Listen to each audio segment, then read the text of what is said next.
to another Training Tuesday. We are live. It is Tuesday night. It is just 6 o'clock. So thank you for those of you joining me tonight, because tonight we're going to talk about you, and we're going to talk about the fact that you are already doing it all of it. And that's what makes you kind of amazing, right? So I want to talk tonight about how you're doing all of it and how we're able to do it better. How to do it with a little more joy, a little less stress, maybe a lot less stress, and definitely a lot more fun. Just having a lot more fun. I was thinking about this topic because I've been doing a lot of running around in my life recently, trying to cram everything in. I've noticed that some days are just easier than others. Some days go more smoothly than others when I am trying to do all the things. And on those days where they don't go so well, I end up just kind of exhausted, collapsing on the couch, and I don't want to do anything other than watch TV. And then once I sit down in front of the TV, it's like I'm an addict. I become a binge watcher, and then I'm there for hours just watching TV. So I thought about then how I feel on the days when it goes pretty well. And on those days, I feel energized and I feel productive, and I'm not overwhelmed by what is the chaos of all the things I'm trying to do. So that's what kind of got me thinking about what's the difference between the days I feel like my life is just chaos and too many things, too much to do, I have too much responsibility, it's all on me, versus the days when I feel like I got this, I can handle this, my life is cooking right along and going exactly where I want it to go. So that was part of my inspiration. The other part of my inspiration, of course, was talking with you ladies, right? Every time I speak with one of you and we're talking about work-life balance and how we bring more joy, how we bring less stress in our lives, that's when I go, there is actually a method to this. There is, and I'm not going to promise you that you're going to love all the things I have to say tonight, but they work. So let's talk about why in a 2018 study, so just a couple of years ago, the UN did a study that shows that women are still doing 2.5 times, more than 2.5 times the domestic and unpaid work that men do. I suppose that shouldn't be surprising. I honestly was a little surprised. I suppose that shouldn't be surprising. But it got me thinking, not only are women still working a second shift, and if you recall, especially for those of you who are old enough like me, back in the 80s and 90s, second shift was a big deal, right? There was a sociologist maybe, or a psychologist, I think she was a sociologist, social researcher, who coined the term second shift for women, and she talked about the fact that women work a full-time job and then work another full-time job, which is the home life, taking care of the family, the domestic and unpaid labor that we speak of. And I think what is frustrating is that was back 30, 40 years ago, and here we are in 2021, and women are still doing the bulk of the labor. So I'm going to dive into this in just a minute, but let's start with, hi, for those of you who don't know me, my name is Natalie Hahn. I am CEO of Dirty Girls Consulting, and you are here in Accelerating Leadership for Professional Women. And this group is dedicated to all those women out there who are working hard and trying to make both their career, their professional dreams come true, but also want to create a life that they love so that their personal life and their professional life are everything they want it to be. That's what we're dedicated to here in this group. So if you haven't joined me before on Training Tuesday, welcome. I'm thrilled to have you here. Each week we pick a different topic. And tonight's topic is about the second shift and about doing it all. Now, the fact that you do it all kind of makes you amazing. And so for you amazing women, say hi. Drop a hi in the chat. Tell me where you're from. Where you are tuning in from. We have people who join us from all over the world. case you're wondering, for those of you who haven't joined me before, I have a second screen over here that I will be glancing at now and then because I find it easier to keep track of any comments on the other screen. If you have comments, if you have questions, things you want to know while I'm talking, drop them in the chat. And if I see them, I will definitely try to address them. I'd like this to be as much a two-way dialogue as possible, because as much as I can talk at you all night long about what I think and what I know, I want to hear your comments too. I want to hear what your experience has been. So, second shift. Here is what my day can look like. And I just want to stop and say, I meant it when I posted that we work a second shift, and you guys are freaking amazing. You're amazing. Because as women, we are always working the second shift. And it doesn't actually matter if you're married or not married, if you have kids or you don't have kids, if you're taking care of aging parents or not. If you work during the day, again, whether it's paid or unpaid, and you're taking care of your own life, you are working a second shift. By definition, that's what we women do. And you've been doing it all along. All along, your core responsibilities have been your livelihood and your life. So, on an average day, what are some of the things that we keep in mind, right? Cooking. People have to eat. For me, my listing of things that I try to cram into a day include cooking, include working out, include work meetings, right? I'm on the phone, I'm on Zoom. Includes actual work, creating content for you guys, like writing, marketing, research, cleaning, gotta clean my house, talking and engaging with my kids. For those of you who know me, you know my kids are grown. All of them are grown. 2 of them do still live with me. And while they do not require the same level of maintenance as, say, having little ones or toddlers or even teenagers, they still live with me. I still have to talk to them, engage with them, interact, and I'm still their parent. Walking my dogs, meditation, grocery, laundry, friends, right? Trying to make time for all these things. And then, like I said earlier, when I'm tired at the end of the day, what do I want to do? I just want to sit down in front of the TV and watch something that mindlessly entertains me. So, I'm not going to talk about how not to do it all. Oh, good. Rose and Jackie are here. Hi, Rose. Hi, Jackie. I'm not going to talk about how not to do it all. That's actually not the focus of tonight. Oh, Christina's here. Hey, Christina. Excellent. I'm not going to talk about how not to do it all because honestly, for a lot of us, that's just not an option. Not doing it all is not an option. I am going to say we can probably do less than you think. We probably can. We can probably do less than we think. And we'll talk about that in a minute. But I'm not going to tell you that stop doing it all, that you can't do it all. Because you already are. You're already doing it all. And for some of you, you're single moms. Or you're just single. Some of you are only children. Regardless of your status, you are women who work and you are women who have a life to manage. Automatically, you're working second shift and you are responsible for doing it all. No one else is. So the question of tonight is, how do we do it all with a little more joy, a little less stress, maybe a lot less stress, and a lot more fun? That's where I want to focus tonight. So those tasks that I do in my day, right? The cooking, the grocery shopping, the cleaning, the meetings, the coaching sessions, the research, the writing, the all of it, trying to squeeze in the time, right, for me to work out. Here's what I've learned. If I do not plan my day, if I don't plan it, and then if I don't protect the time that I've planned, I end the day feeling anxious and stressed and frustrated and angry. When I get stressed, I go to anger mode. And when I'm in anger mode, it is everybody else's fault. Everybody else's fault that I did not get a chance to do what I needed to do. Now, when I do plan my day and my time, and I protect my time, then something different happens. I end my day having set expectations. I end my day having met the expectations that I set through my plan.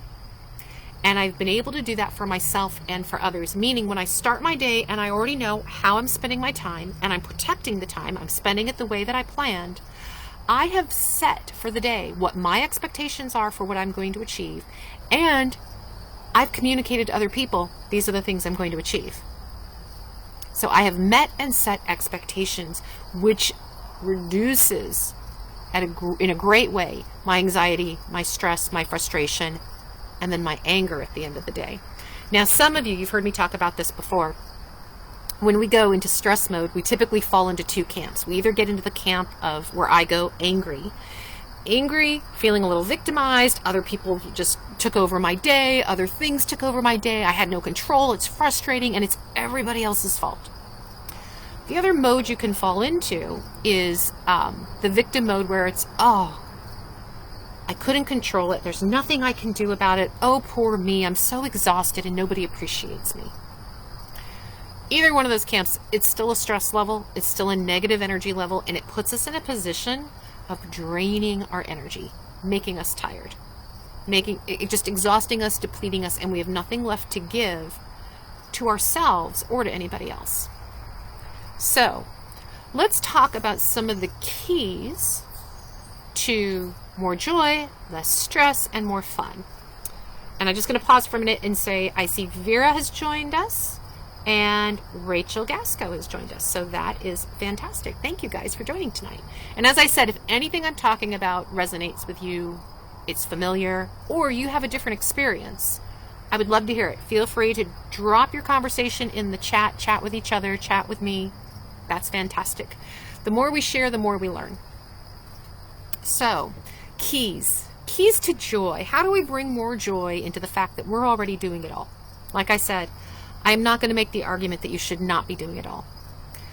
I am going to make the argument that you could be doing less of all of it than you think. So, regardless of what your situation is, whether you have kids or don't, whether you're taking care of parents or not, whether you're married or not, it doesn't matter. You're taking care of your career, you're taking care of your personal life. Keys to joy include, this is a big one, I'm going to pause, this is a big one, keys to joy. Letting go of perfect. We've got to let go of perfect. A lot of you, when I've talked about imposter syndrome and when I've talked about gremlin voices, right? The voice in your head that tells you you're not good enough, or that you can't, or that you shouldn't, or that everyone is judging you. Oftentimes that voice comes from a place of, if it's not absolutely perfect, I will be judged and I will have failed. One of the keys to joy is letting go of perfection, letting go of being perfect. We know logically that we're not perfect. We can't be perfect. That's actually not an attainable thing. And yet, in our head somewhere is a voice that says, but if you're not, you fail. If you're not perfect, you are judged. So if any of you have the perfectionist gremlin, right, or the perfectionist imposter voice in the back of your head, it's the first thing we got to let go of if you want to experience a little more joy. Another key to joy, asking for help, which, especially if you have the perfectionist gremlin going on, is really hard to do. But asking for help, asking for support, asking for advice, asking for someone to do a favor, an errand, whatever it is. And tied to that, accepting help. When somebody offers, saying, I would love it if you could do that. That would be fantastic if you could help me with that. So I'd love to hear from you guys. Keys to joy, letting go of perfectionism, asking for help, and accepting help. Let me know if you think that's something that's possible, because that's only one of the keys. We're going to talk about 3. Keys to joy, keys to less stress, keys to more fun. So that's the first set of keys you're holding on to. Let go of perfect, ask for help, accept help. Keys to less stress. How do we reduce, diminish, eliminate? We probably can't ever fully eliminate because stress is part of life, but how do we significantly reduce the amount of stress we feel when we are running around trying to get it all done, right? Trying to pick up the kids, drop off the dry cleaning, make the doctor's appointment, call your mom. I have literally, I'm in one of my modes. I've been trying to call my mom since Sunday. I left her a voicemail message since Sunday. It's Tuesday. I still haven't managed to call my mother and actually have a conversation with her. That's on me. That's on me because, like I said, if I do not plan my time carefully and hold my boundaries, I lose it. Okay, keys to less stress means creating a schedule. It literally means creating a schedule, which sounds so mundane and boring. I know, but it's actually really important. When you have so many things you're trying to juggle, when your time is valuable, which it is, you need to create a schedule. Now, in creating that schedule, it's incredibly important to prioritize what's truly important to you. What's truly the most important things you need to get done? There are all kinds of tasks. There are all kinds of chores and things that we know we need to do. I need to do laundry. I should vacuum. I ought to do the dishes. I need to cook. I need to clean. I need to make that phone call. I need to jump in on this meeting. I have to talk to that coworker, right? We have all these things we need to do. But what's the actual priority of things that have to get done? What do you truly need? When you create a schedule, and in that schedule you have prioritized the most important things for you to get done that day or that week, then you've got to hold your boundaries. You've got to stick to the commitment that you made to your priorities and to your schedule. So, the keys to less stress are create a schedule, prioritize what's really important, and hold your boundaries. So you've got keys to joy, letting go of perfect, asking for help, accepting help. Keys to less stress, create a schedule, prioritize what's really important, hold your boundaries. The last one is keys to fun. Yay, finally fun. Before I get into keys for fun, we've got Vera. I have learned to stop saying yes to everything, but yet I still get sought out because organizations that I'm affiliated with need help all the time because no one signs up for stuff.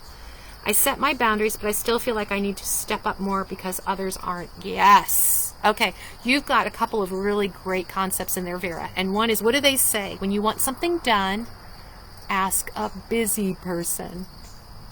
It's kind of a terrible saying, isn't it? Because it's true. Typically, the more busy we are, right? The more we do try to get organized in order to manage our time and get things done. And yet, we're busy. We're busy. And what you're talking about, Vera, is the guilt that we feel when we don't meet other people's expectations. When we can't fulfill what we think has to get done, and that belief that if I don't do it, no one else will. Which is a belief, one, that's a belief, by the way. That's a limiting belief. If I don't do it, no one else will. First of all, unless you don't do it, we don't actually know if that's true. And two, if you don't do it and no one else steps up, how much of a priority was that really? If you were the only one willing to step up and do it, how much of a priority was that task or that job or that project for everybody else involved? We get roped into things that we think are priorities because someone else has decided they're urgent, but they're not. And I have another training. We won't go into it tonight because we don't have time, but I have another training I think that talks about how do we prioritize and sifting through like what's a real priority versus what's somebody else's priority versus what's just an urgent nonsense thing, because there's plenty of that going on. So prioritize what's really important. And with that one, especially when we're doing work-life balance, I want you to think about how important is it really to wash those dishes tonight, or to get that load of laundry done right now, or to return that phone call in the next hour. We have to start making judgments because your time is valuable about what you actually need to spend time on. And the reason is because of the keys to fun. So now we're going to talk about the keys to fun. The reason is because in the keys to fun, we are creating the life we want. That's an active choice. So in order to have more fun, part of your prioritizing is prioritizing yourself. Prioritizing what you want in your life. So the first key is accept that you are the one responsible You are the only one responsible for creating a life that you love. That's key number 1. Key number 2, prioritize yourself first. Prioritize what you need to do for yourself to live the life you want to live. If you've always wanted to be a yogi, then you better prioritize working yoga into your schedule. If you've always wanted to be a runner, prioritize running. If you've always wanted to be a chef, prioritize cooking or a cooking class or something along those lines. You have to prioritize yourself first because you are the only one. You are the only one who can make your life what you want it to be. And the third part of the keys to more fun is include the fun things. I know that sounds really obvious, but it is the last thing we do. We always prioritize the last thing as the fun stuff, the frivolous stuff, the stuff that's not that important or nobody cares or it only impacts me. That's got to start coming first. You've got to prioritize and include the fun things or you never have the fun. You never get the fun life if you don't actually put it into your schedule. So, here's what I'm telling you. In summary, your 3 keys: joy, less stress, and more fun. Joy, let go of being perfect, ask for help, and then accept the help. Key number 2, reduce your stress. Create a schedule. I know it's mundane, I know you hate it, but I tell people this all the time. If it's not on my calendar, it's not happening. If it's not on my calendar, because I have not made time for it, if I have not literally booked it on my calendar. And I refer to my calendar multiple times a day to see what I'm doing next because I've prioritized that. Which means I've prioritized on my calendar what's really important to me. What do I really need to get done? And then I have to hold those boundaries. So keys to less stress: create your schedule, prioritize what is truly important to you, and then hold those boundaries. Key number 3, more fun. Prioritize yourself. Accept that you create the life that you want. Put yourself as the first priority and include the fun things. Accept that you create the life you want. Prioritize yourself and include the fun things. Here's how this works in a daily practice. So still sometimes, right, you sit there and if you're like me, in addition to my calendar, I have my notebook full, oh, can you see it? There we go. My notebook full of my notes and my lists and things that I have to get done. But if things are really going to get done, they have to move from my notebook to my online calendar because I live off my online calendar. Here's how the notebook can work for you. Or better yet, what I tell my clients, use stickies. Because they're brightly colored, you can put them somewhere where they're truly visible, but use stickies, and you want 3 stickies. And 1 sticky is work, 1 sticky is home, and 1 sticky is self. And every day, take your 3 stickies, and on the work, put your top 3 work priorities for the day. The top 3 most important things you need to do for work that day. Home, what are the top 3 most important things you need to do for your home life that day? And then self. So work might be, I have to make this phone call back to this client. That might be 1. 2 might be, I have to research this blog that I'm writing because I put a deadline on that blog and it's due in 3 days, so I better research it. And 3 might be, I should talk to my community. I should post something and go start a conversation. I should share research. I should ask them a question, right? But prioritize what are the 3 most important things you can do at work to keep your career moving forward. Second sticky, home. What are the 3 most important things that you need to do to keep your home life moving? 3 most important things that day. Now it could be on this particular day, it better be laundry because I'm out of underwear, right? And if I want clean underwear for tomorrow, laundry's going to be at the top of my list. It could be grocery shopping because I need dog food. It could be home. What else am I doing at home? I'm cooking, I'm cleaning, I'm talking to my kids. Maybe I haven't talked to my daughter in a week. Maybe a priority is calling my daughter. And I'd rather call my daughter than do the dishes. Those 3 priorities, if I get them done, I've had a successful day at home. So this is what I talk about when I say we're doing it all, but we're not doing all. We can do less of it all and still be successful. Third, your self-sticky. What are 3 things you're going to do for yourself today? Maybe you're taking 5 minutes to meditate. Maybe an important thing you do for yourself is you get to that spin class, or you go for that run. Or maybe the important thing you do for yourself is you call a girlfriend and you give yourself 20 minutes to chat her ear off about whatever nonsense is going on at work, or with your brother-in-law, or whatever.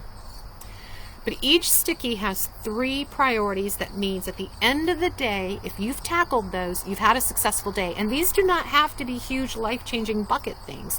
These need to be small, achievable tasks that all work towards how are you creating a life that you love? How are you creating the life that you want to live? What does that look like? Because only you can make that happen. So that's your homework. 3 stickies every day. Try it for a week. 3 stickies every morning. Work, home, self. No more. You can have fewer than 3, but no more than 3 priorities. Because think about that. You're trying to get 9 things done in a day. That's a lot. That's why it needs to be achievable. All right. If you guys have any questions, I'm happy to answer them. Otherwise, you have your 3 keys. Your 3 keys to more joy, less stress, more fun, and your homework to help you stay organized and hold your boundaries is around work, home, and self. If you want other training videos around boundaries or around prioritizing, drop a note in the chat and let me know which ones, because I have some that we've already done, and if there's a topic I haven't tackled yet, I'd love to tackle that with you. So just drop it in. I'm happy to take your suggestions. And before I go, if you need help creating your boundaries, deciding how to prioritize, figuring out what it means for you to let go of being perfect, to ask for help and accept help, then drop the word dig in the comments and we'll schedule a 15-minute Dirty Girl mini dig. So it's a 15-minute chat where we focus just on you and we talk about what is this challenge that you're trying to overcome. It's your perfectionism gremlin, or it's how do I prioritize when I have all these things that seem important and everybody else is telling me it's all important and I feel the weight of the world on my shoulders. Or what do you mean I have to accept that only I can create the life I want? What does that look like for me?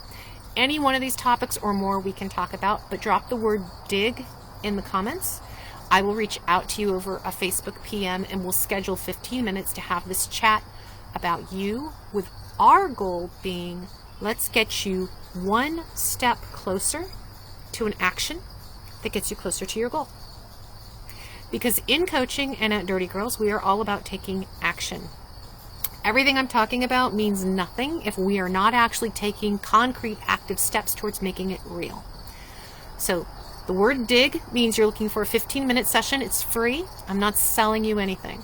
It's 15 minutes of us talking about the challenge you want to overcome and how do we get you one step closer to a goal. If you're looking for additional training on prioritizing or boundary setting or gremlins, let me know. I have that training. We have it in the guide section, but I'm happy to pull some out for you and send it your way. Thank you for joining me tonight. Always love being here on a Training Tuesday with you guys. It's always fun.